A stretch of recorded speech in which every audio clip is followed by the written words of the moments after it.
Allez, j'espère que vous êtes tous prêts pour retourner dans la dernière saison des éclipses de cette année 2026. Alors, éclipse qui aura lieu le 12 août 2026, qui donc prendra la forme d'une nouvelle lune et qui évidemment ne sera pas une lunaison ordinaire. Pourquoi ? Parce qu'en effet, elle coïncide avec une éclipse solaire et qui plus est totale. Donc elle va agir comme un amplificateur symbolique, psychologique, mais aussi collectif. Alors là où en fait une nouvelle lune, je dirais, ouvre habituellement un cycle d'environ 29 jours, on va dire un mois, on sait qu'une éclipse a tendance à imprimer ses effets sur plusieurs mois, voire jusqu'à la saison d'éclipse suivante, c'est-à-dire en début d'année 2027. Et là, dans notre configuration, on a une conjonction Lune-Soleil à 20-21 degrés du signe du Lion, dans le 3e décan, évidemment, du coup, début du 3e décan, signe fixe et signe de feu. Donc, ça va concentrer une très très forte dynamique de réaffirmation identitaire.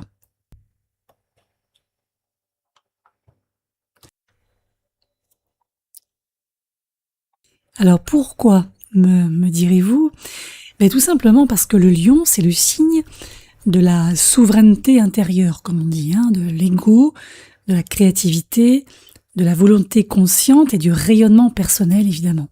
Donc, une éclipse dans ce signe va poser la question, je dirais une question qui est fondamentale à la fois pour nous en tant que personnes individuelles, mais aussi aux sociétés. La question, c'est qui dirige réellement notre vie ? Qui dirige réellement notre conscience, votre conscience ? Qui dirige réellement nos choix, vos choix aussi ? Est-ce que vous êtes guidé par qui vous êtes, par votre essence profonde, ou est-ce que vous êtes guidé par les attentes d'un groupe, par des conditionnements familiaux, ou par quelque part des histoires collectives auxquelles on a dû ou on a pu adhérer. Alors ici, le caractère fixe du lion accentue en fait la nécessité, je dirais, de stabiliser une vision de soi plus vraie. Mais en même temps, il peut aussi révéler les rigidités de l'ego, surtout lorsque cet ego a tendance à s'accrocher à une identité devenue obsolète. Et cette éclipse, elle va apparaître ici comme une opération de réalignement entre le personnage social qui est le vôtre et le moi profond qui est vous-même.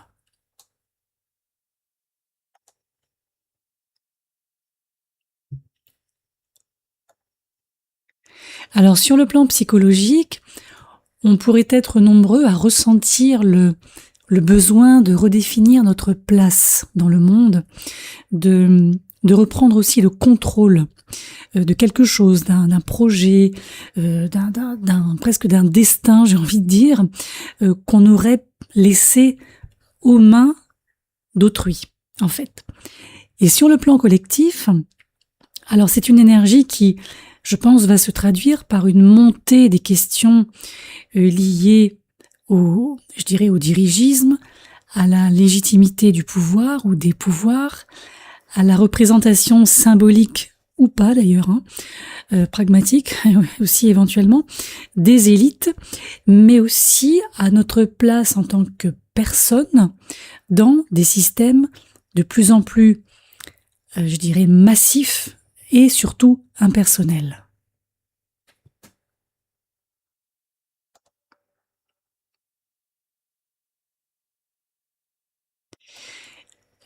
Pour moi, le premier élément qui me saute aux yeux, le premier aspect important, c'est, la qualité remarquable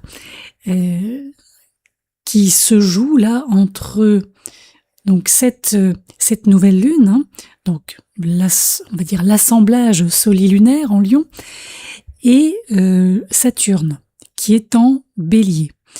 Saturne qui est rétrograde d'ailleurs en Bélier. Et on a également la proximité de la conjonction, en Lion également, Mercure-Jupiter. Alors, ça c'est intéressant parce que ça nous apporte à la fois une profondeur et une maturité très importante dans cette lunaison. Il y a du poids grâce à ça.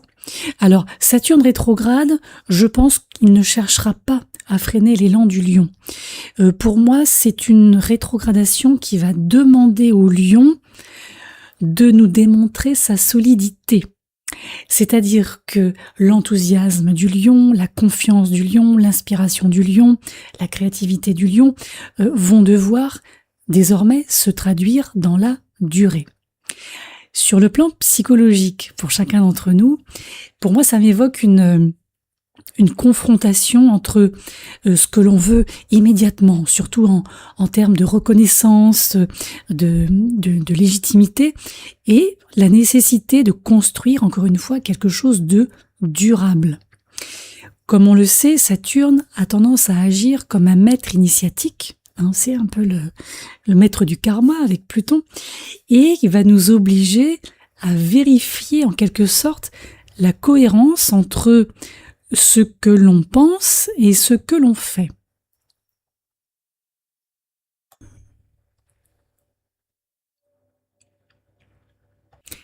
Ce qui pourrait quelque part engendrer pour beaucoup d'entre nous une sorte de prise de conscience que notre véritable pouvoir ne se situe pas dans l'affirmation spectaculaire d'une volonté, mais plus dans une capacité à incarner cette volonté jour après jour, donc dans quelque chose de pérenne. Si on prend une lecture karmique, si on fait une lecture karmique, Saturne rétrograde en Bélier peut être associé à la révision aussi de mémoires qui sont liées à l'affirmation de soi. Alors ça peut être des excès d'autorité, la peur du conflit, la fameuse difficulté à prendre ou à reprendre sa place, ou à l'inverse une tendance à imposer sa volonté. Et là, cette éclipse, elle va offrir à tout un chacun une opportunité de, quelque part, de réconciliation avec une forme de courage, de dynamique plus mature et moins impulsive.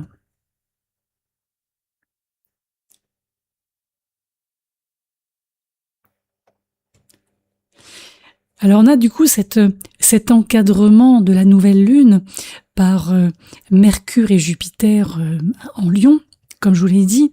D'un côté, on a le nœud sud, de l'autre côté, on arrive début Vierge. C'est-à-dire que le nœud sud va entrer en Lion, on y est quasiment. Là, ici, moi, ce qui m'intéresse, c'est la conjonction Mercure-Jupiter. Pourquoi ? Parce que Mercure, comme vous le savez, amplifie la conscience de soi à travers la parole, la pensée, les échanges. Et Jupiter, lui, il élargit tout ce qu'il touche.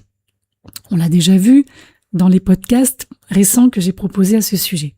Et cette proximité, donc Mercure, Jupiter, Lune, Soleil, suggère que les idées, les croyances et les discours joueraient ou joueront un rôle déterminant dans l'ouverture de ce nouveau cycle. Et c'est pour ça que sur le plan individuel, les prises de conscience peuvent être spectaculaires. Je pense que beaucoup parmi nous auront envie de partager une vision, d'enseigner, de publier, de transmettre ou de défendre une conviction profonde.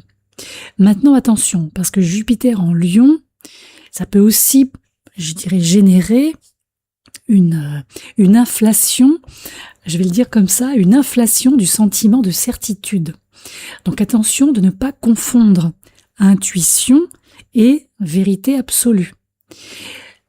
Et par chance, le travail saturnien, en quelque sorte, en Bélier, consiste précisément à tempérer cette exaltation, intellectuelle, de manière à ce qu'elle devienne sagesse plutôt que dogmatisme.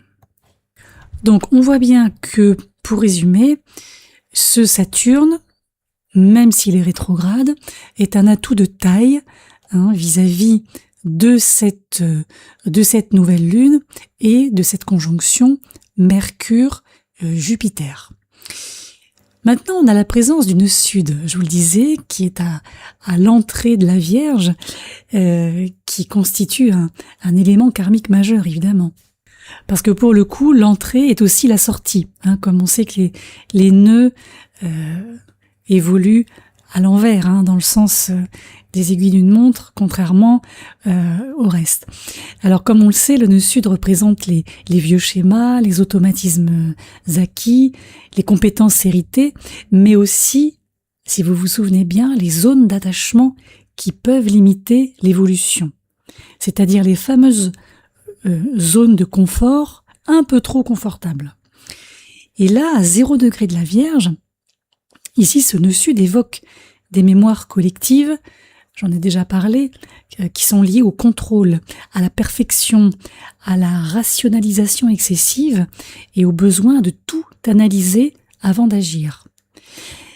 Et l'éclipse en Lion, elle demande au contraire une sortie progressive de cette suradaptation mentale. En fait, ça pourrait être formulé autrement. Si vous préférez, je pourrais vous dire, en fait, il s'agit plus seulement de comprendre ce qui se passe, de comprendre la vie, en fait, mais de l'incarner. Et là aussi, je pense qu'on va être nombreux, parce que c'est une éclipse, évidemment, on va être nombreux à ressentir justement ce tiraillement entre un besoin de sécurité, du coup mental, parce que inscrit depuis un bon moment, et une sorte d'appel à suivre une inspiration beaucoup plus spontanée. Donc c'est une dynamique qui peut nous inviter à, encore une fois, à réhabiliter la confiance dans le cœur, dans votre cœur, mais sans pour autant abandonner une forme de discernement, n'oubliez pas quand même. De toute façon, j'ai envie de dire, quoi qu'il en soit et quoi qu'il en sera, on a vraiment l'impression que le lion va gagner la partie, puisqu'on voit bien que le maître de cette lunaison est le lion, et le lion ici est quand même le signe qui renferme, qui héberge le plus de placements. Alors après, moi je vois aussi cette belle figure en enveloppe, c'est-à-dire c'est une figure astrologique en forme d'enveloppe qui constitue pour moi l'un des éléments là aussi les plus importants. C'est une figure ici qui relie, on le voit, alors Vénus en Balance, Pluton rétrograde en Verseau, Neptune rétrograde du coup en Bélier. On a également notre conjonction Mercure et Jupiter en Lion et Uranus en Gémeaux qui représente l'apex, donc le point culminant.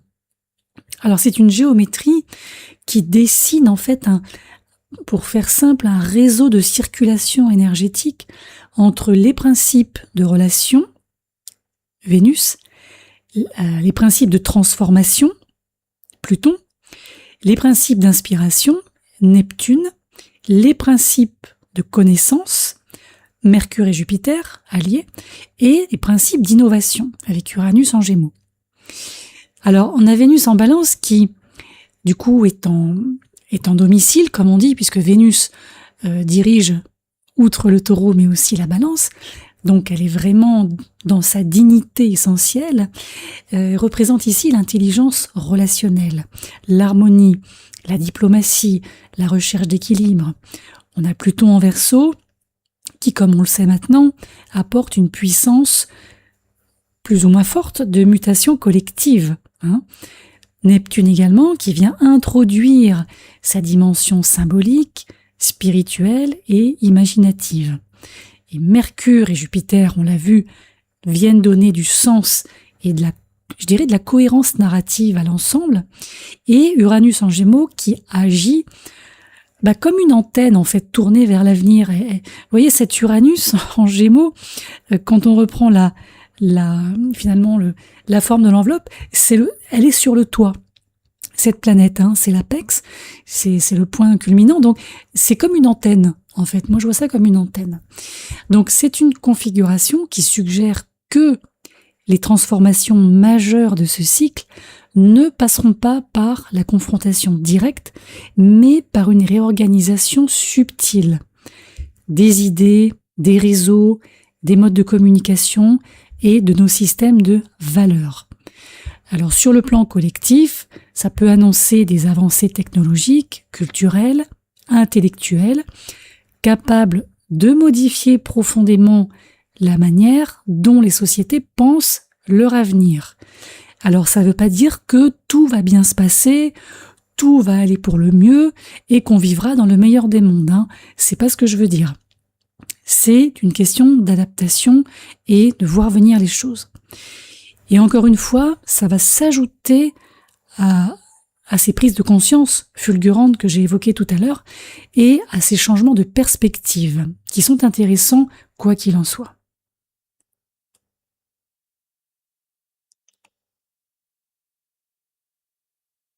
Ça, c'était donc pour les bons côtés de cette éclipse, les bons côtés du ciel.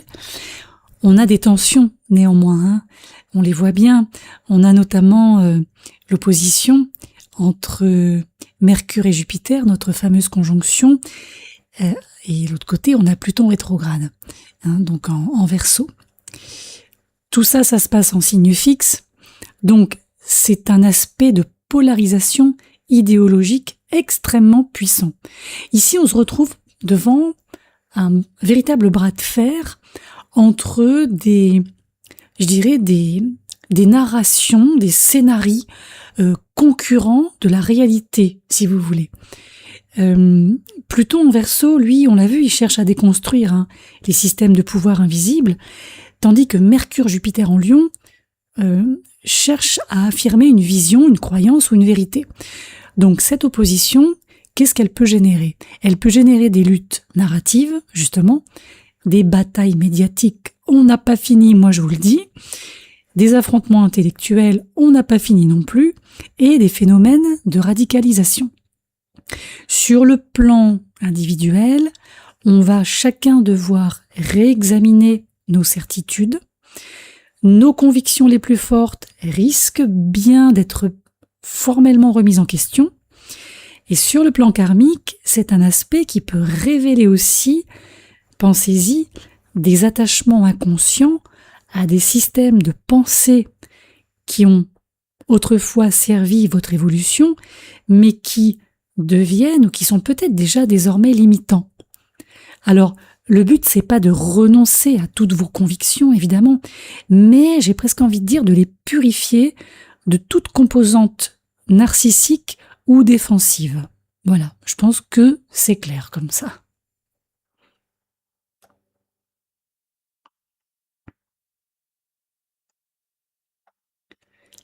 Alors après, on a un magnifique carré en T, ou T carré, comme vous préférez. Alors, entre Vénus d'un côté, Neptune de l'autre, et Mars qui se retrouve en point culminant, donc en apex, Mars qui est donc au début du Cancer.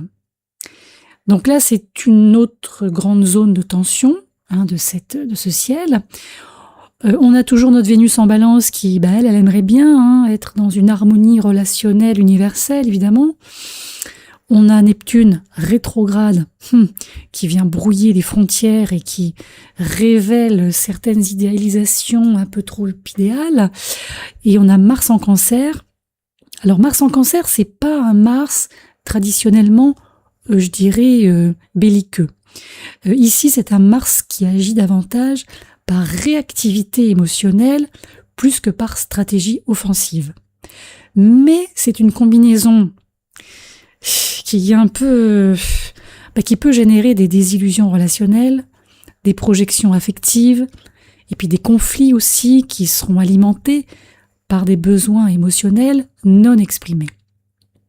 Sur le plan collectif, il peut y avoir une difficulté à distinguer clairement les intentions réelles derrière certains discours de paix, de solidarité ou d'unité. Voilà, je ne répète pas, je pense qu'on a tous compris. Et sur le plan psychologique, pour aussi chacun d'entre nous, c'est un carré hanté qui va mettre en lumière les mécanismes de dépendance affective, les mécanismes de sauvetage, les mécanismes, du coup aussi, d'idéalisation. Là, en fait, ce carré hanté, qu'est-ce qu'il nous demande ? Outre le fait qu'il va nous casser les pieds, c'est clair, mais il nous demande quand même un apprentissage dans notre discernement émotionnel, c'est-à-dire aimer sans vous perdre, aider sans vous sacrifier et protéger sans contrôler ou sans vous faire contrôler.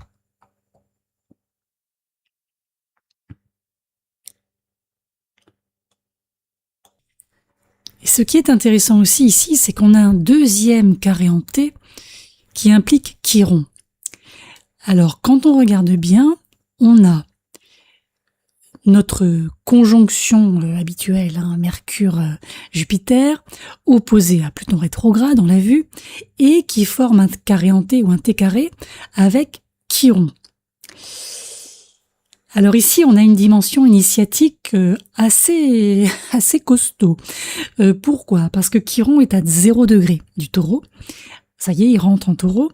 Et il va évoquer ici une blessure liée, on l'a déjà vu dans le podcast spécifique à Chiron Taureau, à la valeur personnelle, à la sécurité, au sentiment de légitimité et à l'incarnation. Pluton ici va agir comme un révélateur des zones d'ombre associées à cette blessure. Il est rétrograde Pluton, on n'oublie pas. Notre conjonction Mercure-Jupiter va nous obliger à mettre des mots, MOTS, sur ce processus. Et cette configuration via Chiron pourrait faire remonter aussi à la surface nos problématiques collectives qui ont déjà démarré, liées aux ressources, à l'économie, à la propriété, mais aussi à l'estime de soi.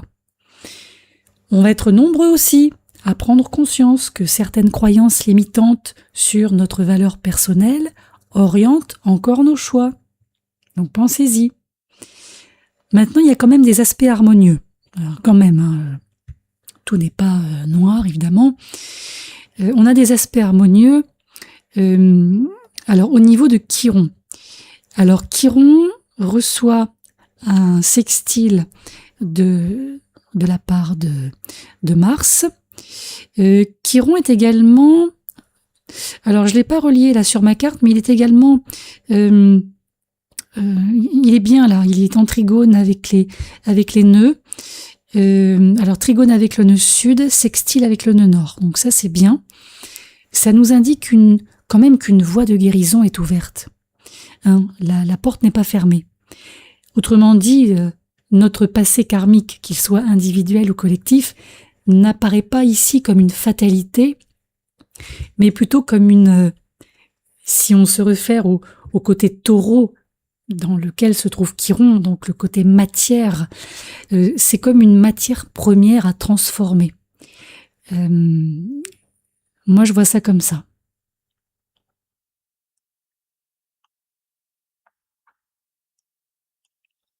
Sur le plan karmique et des interaspects karmiques, alors on a aussi une opposition entre la lune noire moyenne, qui se trouve donc en Sagittaire encore, et notre Mars, qui est en Cancer, et qui ici ajoute une tonalité plus instinctive. Alors tout comme pour Chiron tout à l'heure, je n'ai pas tracé l'opposition sur la carte, parce que ça fait beaucoup, là, on va finir par s'y perdre, entre l'enveloppe, les carrés hantés, les sextiles, le triangle mineur, ça va faire beaucoup, ça va faire fouillis. Donc, quoi qu'il en soit, on a cette opposition, et comme on le sait, la lune noire agit très souvent, vous savez, comme un révélateur des refus fondamentaux, des aspirations absolues, des désirs inassouvis. Et là, son opposition à Mars peut faire émerger des réactions émotionnelles intenses, surtout si vous avez le sentiment que ce que vous êtes ou qui vous êtes, c'est totalement ignoré ou totalement déformé. Donc, comme on a vu tout à l'heure que ce Mars était aussi apex d'un carré hanté, ça peut être un petit peu chaud à ce niveau-là, je vous le cache pas. Maintenant, on l'a vu quand même, hein, quand on revient sur Chiron, les liens harmonieux qui relient Chiron et les nœuds lunaires montrent que cette tension peut devenir un moteur de lucidité. Donc prenez-le comme ça. Tout ce qui est refoulé va chercher à être conscientisé de manière à retrouver sa juste place dans votre psyché. Ça, c'est important aussi.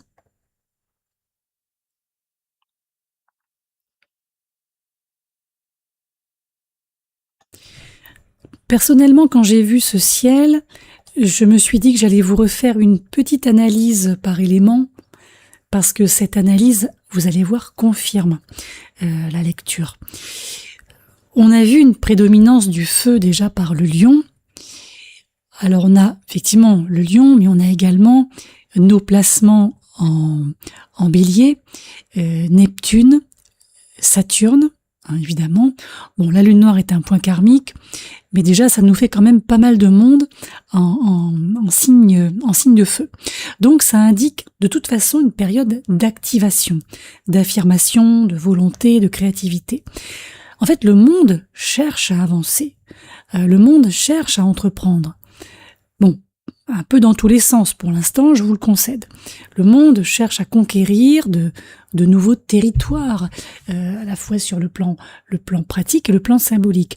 Maintenant, on voit bien un déficit en terre.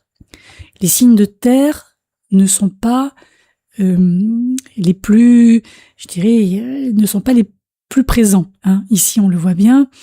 En terre, je vous dis, à part le nœud sud qui est à 0 degré de la Vierge, Chiron, donc autre point karmique, qui est à 0 degré du Taureau, on n'a personne. Hein. On n'a que des points karmiques. Ce qui montre que il y a quand même un petit risque de déconnexion avec les réalités concrètes. Autrement dit, les visions et les théories peuvent abonder, mais leur matérialisation peut s'avérer beaucoup plus complexe, hein, à mettre du coup en pratique. On a aussi un manque relatif d'eau. Ici, on le voit aussi. Alors, on a effectivement notre Mars en Cancer, hein, on l'a vu. On a le nœud nord qui est à 0 degré des Poissons. Bon, il n'y a pas foule non plus en signe d'eau. Ce qui fait que ça peut compliquer l'intégration émotionnelle des changements en cours. Et je pense aussi que il faut qu'on comprenne, nous tous, sur le plan mental, sur le plan intellectuel, ce qui doit évoluer, mais sans nécessairement avoir encore assimilé ces transformations sur le plan, je dirais, émotionnel, affectif, donc non pragmatique. On a une dominante fixe aussi, du coup, qui est associée à une forte présence cardinale. Alors les fixes, pour rappel, hein, Scorpion, Lion, Verseau, et les cardinaux sont la Balance, le Bélier, le Capricorne. Là, on a une vraie association.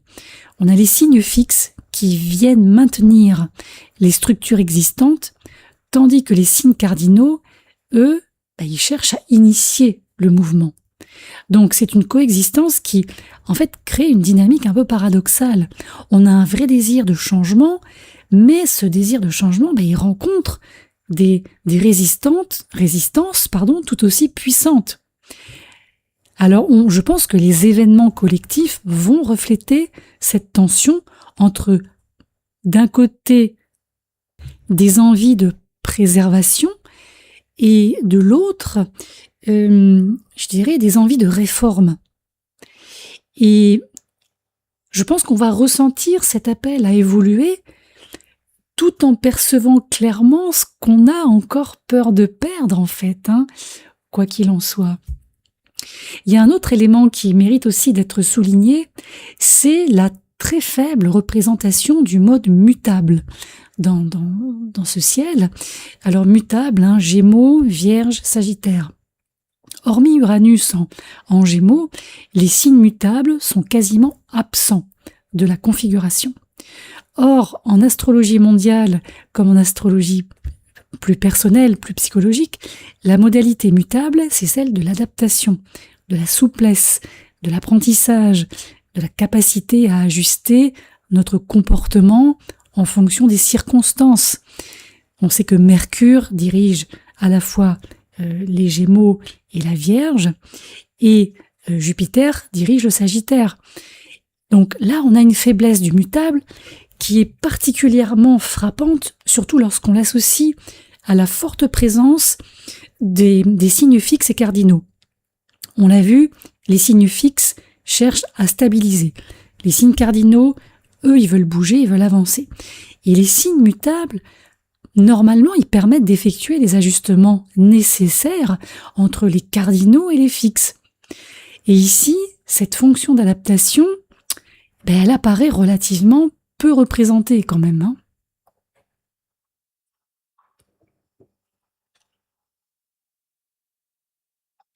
Concrètement, qu'est-ce que ça peut donner? Alors concrètement, ça peut se traduire par une tendance à prendre des décisions importantes, à vouloir affirmer une direction ou à défendre une conviction, mais sans toujours, je dirais, disposer de la souplesse nécessaire pour réviser notre position en cours de route. On l'a vu, hein, prise de conscience assez puissante, ça c'est clair.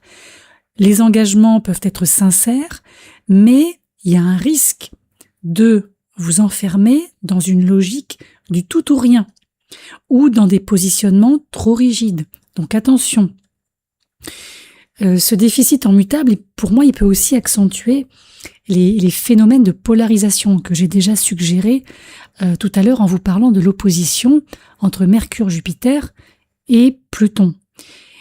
On peut avoir davantage de difficultés à tolérer l'incertitude, la nuance, la coexistence de plusieurs vérités partielles, vous voyez. Donc le besoin de trancher, le besoin de choisir un camp, le besoin de défendre une vision cohérente du monde peut prendre le pas sur la capacité à intégrer la complexité. Collectivement, pour moi, cette faiblesse mutable, du coup, elle peut rendre les processus de transition un peu plus délicats. Hein, je dirais que les sociétés... En fait, c'est comme si les sociétés semblaient conscientes de la nécessité des changements, comme l'indique la forte présence des signes cardinaux, mais elles peuvent en même temps éprouver ou presque mettre en place des résistances importantes à modifier leurs habitudes, leurs institutions, leur système de valeurs, ce que vient d'ailleurs souligner la dominante fixe, on l'a vu. Alors le risque, c'est de passer d'une phase d'immobilisme absolu à une phase de rupture totale, mais sans avoir suffisamment développé, vous l'aurez compris, les mécanismes intermédiaires d'adaptation.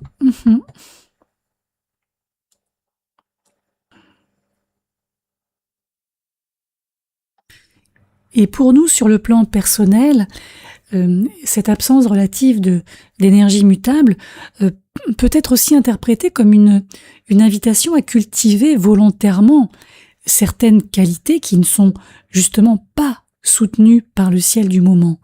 Donc l'écoute, la flexibilité mentale, l'humilité intellectuelle, la capacité à apprendre de nouvelles informations et à les accepter, et aussi à modifier vos croyances lorsque, par exemple, les faits ou l'expérience aussi l'exigent. Hein. Pour moi, cette éclipse en Lion, elle doit nous encourager à affirmer qui l'on est, et parce que le faible poids du mutable nous rappellera de toute façon qu'aucune vérité humaine ne pourra rester vivante si et à partir du moment où elle cesse d'évoluer. Ça, c'est clair.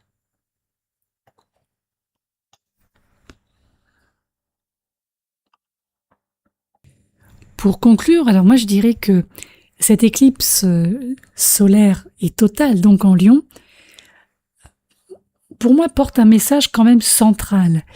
Encore une fois, la souveraineté intérieure, comme on dit, c'est pas l'exaltation de l'ego, mais c'est la capacité d'aligner votre volonté personnelle avec une intention beaucoup plus vaste. Saturne, on l'a vu, rappelle la responsabilité. Chiron rappelle l'humilité. Pluton exige l'authenticité. Et Neptune nous invite à une forme de transcendance. En fait, le lion, dans sa version la plus élevée, c'est pas le roi qui domine. Ça, c'est dans la version basse, c'est dans la version low cost. Dans sa version la plus élevée, c'est le cœur qui rayonne. C'est pour ça que cette lunaison peut marquer, ou pourrait marquer, une étape importante dans le passage d'une conscience qui est fondée sur la validation extérieure à une conscience fondée sur l'intégrité intérieure. Et pour le collectif, elle ouvre à mon sens une période où les questions de sens, on l'a vu, de créativité, de pouvoir personnel vont devenir centrales. Parmi vous, s'il y a des personnes qui sont engagées dans une démarche psychologique, thérapeutique ou spirituelle, elle va offrir l'opportunité de distinguer ce qui relève, je dirais, du personnage construit et ce qui procède véritablement de votre âme. Et c'est précisément là que va résider, en fait, j'ai presque envie de dire, la vraie promesse de cette éclipse à travers les T carrés, les oppositions, les rétrogradations.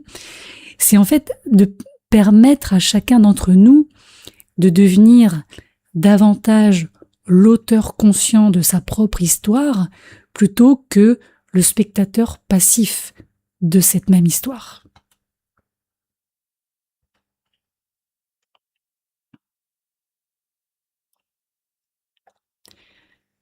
Pour chaque signe, je vais vous donner une phrase ou deux, et après vous en ferez ce que vous en voudrez, en fonction de ce que vous vivez, de la façon aussi dont vous vous sentez à ce moment-là. Alors on va commencer par les signes fixes. Le lion, moi je dirais, ne cherchez pas à être reconnu. Soyez juste vous-même, ça suffira. Vous serez très bien comme ça. Pour le Verseau, acceptez peut-être que certaines certitudes soient remises en question. Pour le Taureau, il va falloir accepter une forme d'évolution. Essayez de ne pas vous accrocher à ce qui vous rassure uniquement parce que c'est familier. Ce qui est familier n'est pas toujours la meilleure chose et c'est pas toujours ce qu'il vous faut. Pour le Scorpion, il va peut-être falloir relâcher doucement mais sûrement certaines stratégies de maîtrise émotionnelle ou relationnelle.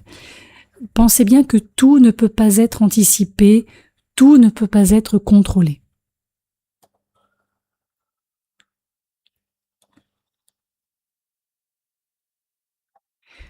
Pour les signes cardinaux, pour le Cancer, essayez de temporiser vos réactions. Vous hébergez Mars, on l'a vu, qui se retrouve dans un carré hanté. Donc, prenez le temps de ressentir avant de réagir. Pas avant d'agir, mais avant de réagir. Le Capricorne, ça serait bien d'adapter vos stratégies, mais sans remettre en cause vos objectifs. Le Bélier, vous le savez maintenant, c'est construisez dans la durée, pas dans le one-shot, pas dans la minute. Les Balances, il va falloir oser vous positionner ou vous repositionner et surtout ne confondez pas évitement du conflit et harmonie.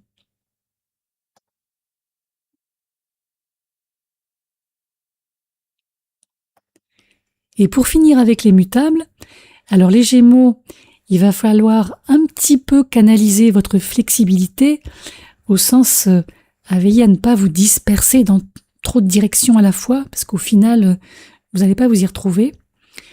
Au niveau du Sagittaire, on est sur un petit check-up de croyances là.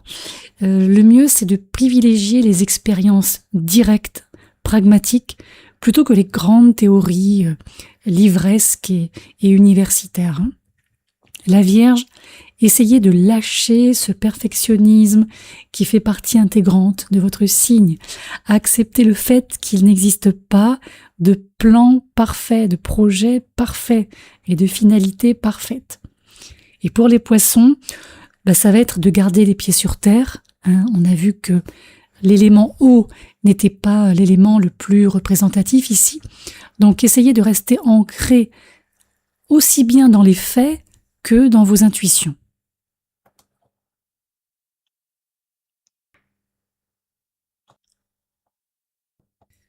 Comme vous pourrez le constater, donc, ce qui ressort au final de cette éclipse, c'est pas forcément une opposition entre quels sont les signes favorisés, quels sont les signes qui vont mieux s'en sortir, et quels sont les signes qui seront les plus exposés, qui auront le moins de chance. C'est pas du tout ça.